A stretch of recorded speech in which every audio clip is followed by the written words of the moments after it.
చీకటి.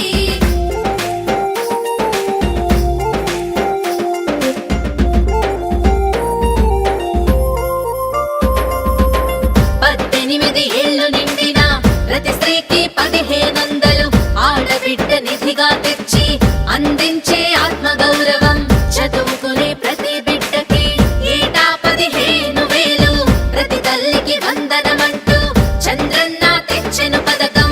ఇంటి దీపం వెలిగించే ఇల్లాలికి ఓవరం. ఏడాదికి ఉచితం 3 గ్యాస్ బండ్ల బహుమానం. ఉచితంగా బస్సుల్లో ప్రతి మహిళకు ప్రయాణం. మహాశక్తి పథకంతో మారనుంది భవితవ్యం. మహాశక్తి ప్రతి మహిళకు స్ఫూర్తి. మన చంద్రన్న ఆశయ దీప్తి. మహాశక్తి ప్రతి మహిళకు స్ఫూర్తి. మన చంద్రన్న ఆశయ దీప్తి.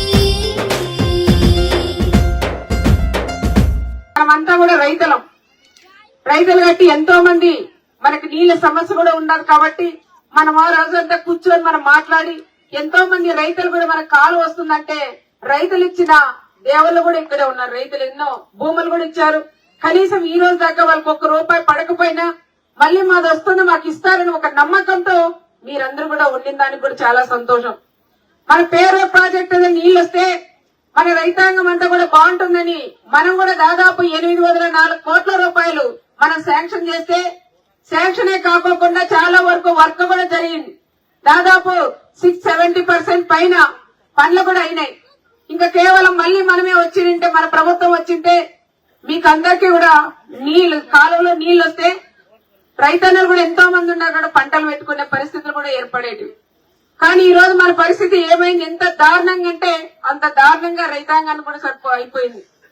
అదే మన చెరువుకు లాస్ట్ టైం కూడా మన డ్యామ్ కు నీళ్లు వచ్చే దేవుడి దయ వల్ల వర్షాలు వచ్చి నీళ్లు కూడా బాగా వచ్చినాయి. ఆ నీళ్ళన్నా మనం అట్లే నిలుపుకొనింటే ఈ రోజు మన బోర్లో నీళ్లు కూడా డ్రై అయ్యే పరిస్థితులు కూడా లేవు. కానీ అతి తెలివైన ఎమ్మెల్యే, చదువుకున్న ఎమ్మెల్యే కాబట్టి వచ్చి పేరో డ్యామ్ లో గేట్లు ఎత్తాడు. గేట్లు ఎత్తినప్పుడు అది రివర్స్ గేర్ ఎత్తి ఆ గేట్ కూడా పేలిపోయింది. పేలిపోయిన తర్వాత కనీసం నీళ్లు ఒక్కరు ఉంచుకోకుండా డెట్ అయ్యేలాగా నీళ్ళన్నీ కూడా వెళ్ళిపోయి వృధాగా పోయినాయి. మన రైతులకు ఏదైనా వచ్చినాయంటే అది కూడా లేదు.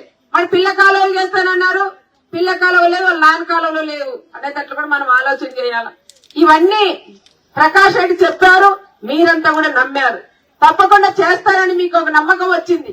కానీ ఈ రోజు కూడా గ్రామాలకు వస్తే మీరు అదే అడగాల, అయ్యా పేరో ప్రాజెక్ట్ అనేది పూర్తి చేసింటే మా అక్క సునీతమ్మ తెచ్చింది, దాదాపు ఇంత పర్సెంటేజ్ కూడా అయిపోయింది, మిగతా పని నువ్వు కూడా చేసింటే కూడా మేము కూడా నిన్ను ఒప్పుకునే వాళ్ళం. కానీ ఎక్కడేసినా పొంగల్ అక్కడే ఉండేలాగా ఈ రోజు చేశారంటే దానికి కారణం ప్రకాష్ రెడ్డి వాళ్ళ సోదరులను కూడా మనం చెప్పాలి. కనీసం పుట్టకాలంకి వచ్చిన గ్రాంట్ కూడా క్యాన్సిల్ చేసి తన సొంతలకు గాని ముట్టాలకు గాని ఎంగటంపల్లికి అక్కడ 3 ప్రాజెక్టులు పెడతానని చెప్పారు. 3 ప్రాజెక్టులు అని చెప్పి అక్కడ ఒక శిలా పథకం వేశారు. ఎక్కడ? మన ఎంగటంపల్లి దగ్గర.